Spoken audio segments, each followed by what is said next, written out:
poser une question. Il y a deux questions. Parce que moi, je suis comme vous, hein. Moi, je suis un fan de Bouvard depuis j'étais gamin, mais depuis la première heure. Arrêtez de dire qu'on était gamin, parce qu'il va en avoir marre. Non, mais c'est vrai. Et il y a deux légendes qui tournent autour de Bouvard. Deux interviews, je voudrais savoir la vérité exacte. C'est Mireille Mathieu. Est-ce que c'est vrai, cette histoire, que vous auriez remis à Johnny Stark à l'époque le questionnaire que vous alliez poser à Mireille Mathieu, et qu'au dernier moment, vous avez changé l'ordre des questions, et qu'elle a répondu avec une question de décalage? Comme dans toutes les légendes, il y a du vrai et du faux. Alors, allez-y. Vrai, c'est que le tonton de Johnny, qui était un impresario comme on n'en fait plus, hein, c'est-à-dire ne laissant rien au hasard, m'avait demandé de communiquer mes questions à l'avance, ce qu'on ne fait jamais déontologiquement, mais compte tenu de la jeunesse de Mireille et de la sympathie qu'elle inspirait à tout le monde, moi le premier, j'ai accepté, j'ai donné les questions. Ensuite, qu'est-ce qu'il a fait, le tonton de Johnny? Il a engagé un dialoguiste, et pas n'importe lequel, pour faire les réponses. Puis une fois que le dialoguiste a livré ses réponses, il a demandé à la petite Mimi d'apprendre les réponses. Et la petite Mimi, elle a de la mémoire. Hein. Bon, bah, toutes les chansons dont elle se souvient. Elle pouvait même les faire en plusieurs langues. En plusieurs langues. Et puis, on enregistrait ça à Londres, mais en français. Et j'ai posé la question numéro 1, elle a fait la réponse numéro 1, la question numéro 2, réponse numéro 2, et à partir de là, la machine s'est complètement détraquée. Je ne sais pas pourquoi. C'est-à-dire que j'ai posé la question numéro 3 et qu'elle a fait la réponse numéro 4. Donc ça ne colle plus du tout. Et tout a été décalé. Voilà. Ah, c'était pas de votre faute. Mais c'était pas du tout. Il n'y avait aucune malignité. Il n'y avait pas de D'ailleurs, avec votre une part, chanteuse, on n'a pas besoin de malignité. Il n'y a qu'à les laisser comme elles sont. Dites-moi, Philippe Bouvard. Deuxième légende. Oui, j'en prie. Parce que j'en ai une deuxième comme ça. Il paraît que c'était pour la radio, pour RTL non-stop. J'ai lu ça dans un livre parce que j'ai lu tout ce qui vous est arrivé. C'est pour Frédéric François. Il paraît que vous lui auriez fait croire qu'il y avait une tradition en France. C'était qu'on prenait les empreintes comme à New York ou à Hollywood. On prenait les empreintes des stars, place de la Concorde. Vous lui avez mis le pied dans le plâtre et c'était filmé. Là, toute l'équipe est partie. Vous l'avez laissé le pied dans le plâtre, place de la Concorde. C'est vrai ça? Oui, c'était pas place de la Concorde, c'était dans un petit coin retiré sur les bords de la Marne, et il était très gentil, déjà. Hein. Et donc, on lui a mis les deux pieds dans le plâtre, on a commencé à tourner, et puis il y a quelqu'un de l'équipe technique qui a dit « Hé, mes enfants, il est midi, il faut aller déjeuner. » C'était la SFP, oui, à l'époque. Oui, ça a paru donc tout à fait normal, et tout le monde s'est levé, sauf lui, puisque le plâtre commençait à prendre.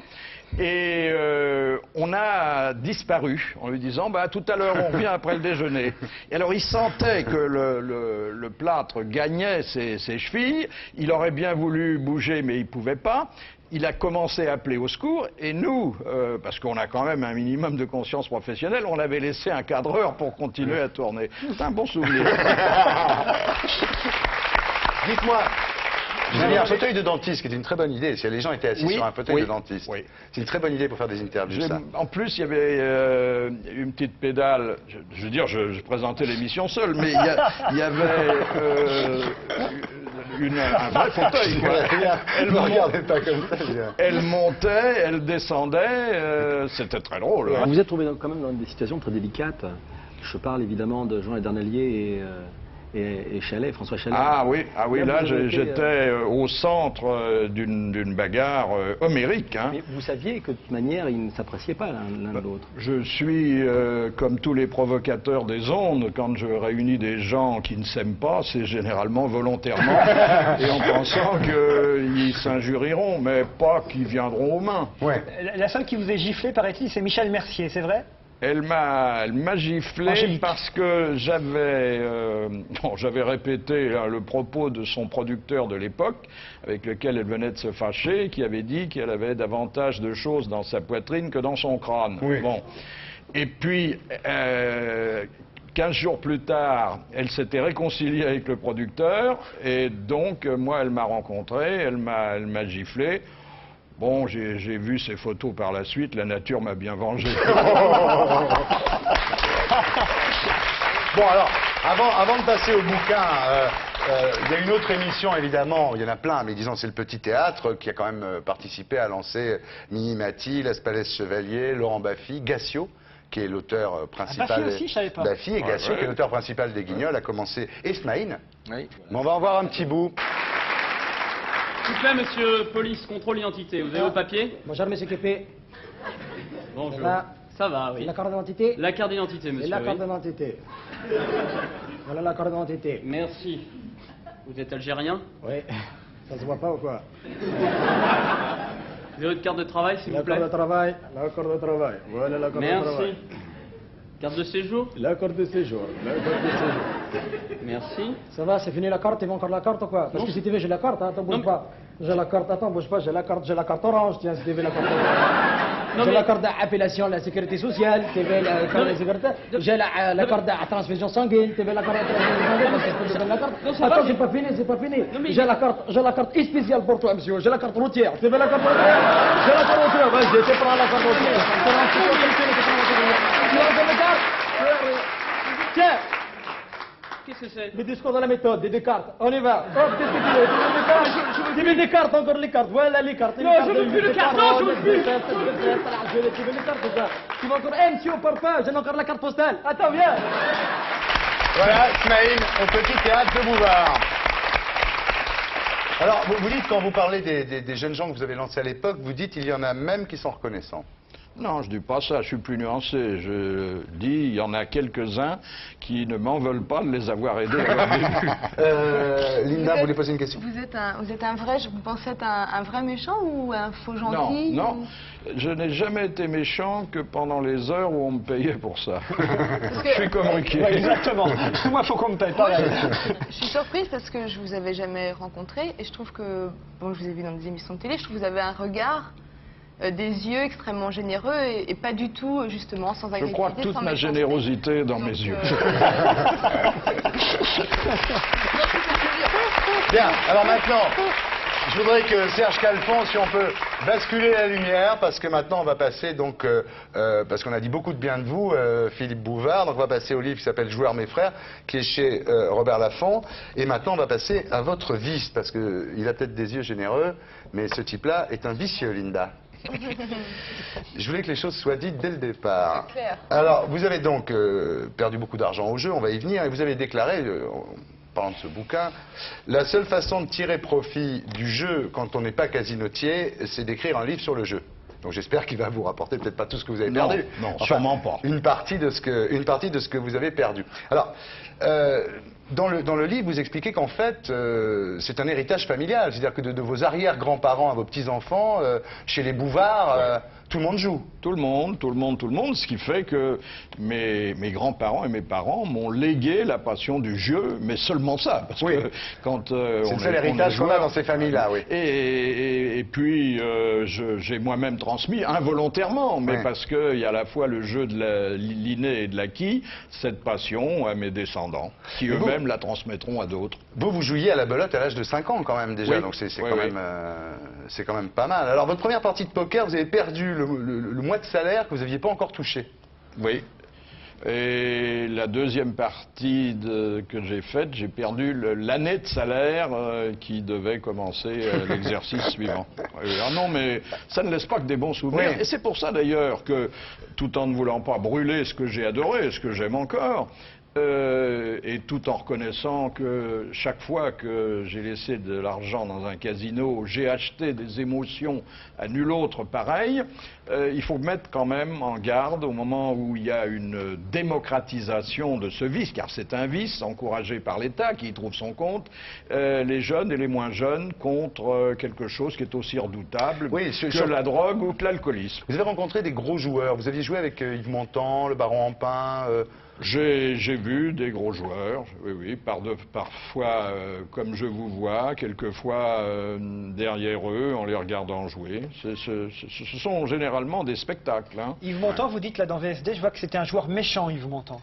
Il y a des joueurs méchants. Ça veut dire quoi, Il y a méchant? des joueurs méchants. Il se fâchait? Non, pas du tout. Ce sont Alors, bon, c'était pas le cas de Montand, qui avait une brillante carrière, mais il y a des gens qui vous font payer à une table de poker les déboires qu'ils ont eus dans leur vie professionnelle ou privée. Ça, c'est affreux. Et puis d'autres qui ont un complexe de supériorité et qui les poussent, après avoir pris leur argent à quelqu'un qui joue moins bien qu'eux, à lui dire tout le mal qu'il pense de sa façon de jouer en prime. Patrick Bruel, il est comment? C'est un très bon joueur. Un bon joueur, il paraît. Un bon joueur. Il est champion à Las Vegas, d'ailleurs. Moi, quand j'ai lu le bouquin, ça m'a rappelé, dans les années 70, j'ai eu beaucoup d'amis qui étaient accrochés à l'héroïne, qui étaient junkies. Je peux vous dire que quand on lit le bouquin, c'est vraiment une drogue dure, quoi. Vous dites, on joue pas pour gagner, mais pour acheter des émotions fortes. Et le flash d'adrénaline qu'on a, c'est exactement comme un shoot. Attendez, et l'émotion la plus forte, faut quand même le savoir, sinon on comprend rien à la psychologie du joueur, c'est dans la perte qu'on l'obtient. Ouais. Dire vous gagnez, bon, vous êtes sur un petit nuage, vous êtes plus intelligent que tout le monde, les autres joueurs, les casinotiers, les croupiers, mais c'est rien ça. Alors que quand vous tombez au fond c'est du suicidaire gouffre, complètement. hein, C'est suicidaire et néfaste. Mais c'est complètement suicidaire, bien sûr. Vous n'avez pas C'est rendu complètement des gens suicidaire. malheureux autour de vous par Comment? Vous n'avez pas rendu des gens malheureux autour de vous? Non, mais pour ne pas les rendre malheureux, j'ai travaillé beaucoup plus que j'avais envie de travailler et qu'il n'était raisonnable de travailler, parce que quand on a à la fois un vice et une famille à nourrir, il faut travailler beaucoup. Non, c'est vrai que votre niveau de vie vous évite, enfin on le voit bien dans le bouquin, le misérabilisme. Moi j'avais interviewé Guy Lux, qui a perdu beaucoup d'argent au jeu, et qui m'avait raconté cette anecdote. Et vous, il n'y a pas d'anecdote aussi dure dans votre livre. Il me disait, quand j'étais jeune marié, la veille de Noël, j'ai tout perdu aux cartes, et il me restait même pas de quoi faire un cadeau à ma femme et à mes enfants. Ça, c'est terrible, ça, quand même. Vous, je crois que c'est vrai. J'ai une histoire, quand même, à la suite de laquelle je me suis arrêté de jouer pendant 10 ans. Un jour, je dis à Georges Craven, qui est un publiciste tout à fait connu et estimable, et qui organisait une partie régulière, je le prends à part, je lui dis, écoute, Georges, cette partie, elle commence à m'inquiéter. Lucien Maurice s'est donné la mort après une succession de parties Lucien désastreuses. Maurice était le directeur artistique d'Europe numéro 1 à la grande époque. Anatole Litvak est mort le soir d'une partie. Sami Siritsky est mort après une partie. Bertrand Javal, qui était un producteur, a essayé 2 fois de se suicider et il a fait faillite. Et il me dit... Je sais bien, mon vieux, mais qu'est-ce que tu veux qu'on fasse d'autre le samedi soir? Omar Sharif, il travaille dans un casino maintenant, il est animateur dans un casino. Alors il est passé du bon côté du tapis vert et il est du côté des casinotiers. Oui, mais c'est un très grand joueur. Oui, hein. c'est un grand joueur, oui. Et un éminent théoricien du blackjack. C'est un vieux jeton maintenant. Hein. Alors, il y a... Parler au-delà du jeu, un petit peu, on vient de faire le bilan de vos années de jeu et de vos activités dans le jeu. Vous avez dit, comment peut-on avoir écrit autant sans avoir écrit une œuvre? Quelle performance? Et c'est dans un bouquin qui est là, qui est enfin, vous dites c'est mon premier livre quand vous en parlez. C'est un livre assez étonnant, ça s'appelle Journal de Philippe Bouvard. C'est au Cherche Midi éditeur. Et là, alors, vous êtes d'une franchise, voire d'une crudité avec vous-même. Assez incroyable. J'ai fini par me le pardonner, mais quand je me suis relu la première fois, vraiment, j'étais au bord de la fâcherie. Hein. Par exemple, vous dites, j'ai relevé 3 phrases, hein, mais qui sont vraiment, faut avoir le courage d'écrire ça sur soi-même. Vous dites un jour, je décrirai par le menu la longue série d'échecs que peut dissimuler une apparente réussite. Bon, tout le monde peut le dire. Tout le monde pourrait le dire. Facile. Mais vous dites un peu plus loin, je suis devenu un de ces personnages qui me dégoûtait le plus quand j'avais 20 ans, un vieux plein de fric et de certitudes. Il reste les certitudes, le fric s'en va. Hein. Ouais. Il n'y a pas de casino pour perdre les On se certitudes. demande si vous n'êtes pas, comme on dit, fishing for compliments. C'est-à-dire si vous n'écrivez pas ça pour qu'on vous dise qu'on vous aime. Non, j'écris ça parce que l'autodérision est la seule façon de désamorcer la dérision. C'est bien, vous êtes de quel signe? Alors, et vous dites... Lui, Bouvard, il ne croit pas à l'astrologie quand même. Non, pas du tout. Bah non. tout. Chaque fois qu'on veut faire un débat sur l'astrologie, on invite Philippe contre Elisabeth Vous me Tessier. rassurez, Philippe. Enfin, j'en tiens. Philippe contre Elisabeth. Non, dernière phrase, toujours tirée de ce livre qui est assez étonnant, au journal de Bouvard. Si j'étais un autre, je ne me fréquenterais pas. Oui, c'est vrai. Ah, parce qu'en vieillissant, on surveille ses relations. Moi, je suis un autre, j'aurais envie de vous fréquenter, hein, si ça peut. C'est gentil, c'est gentil. Non, il y a bien sûr... Eh ben, il va finir PD aussi, celui-là.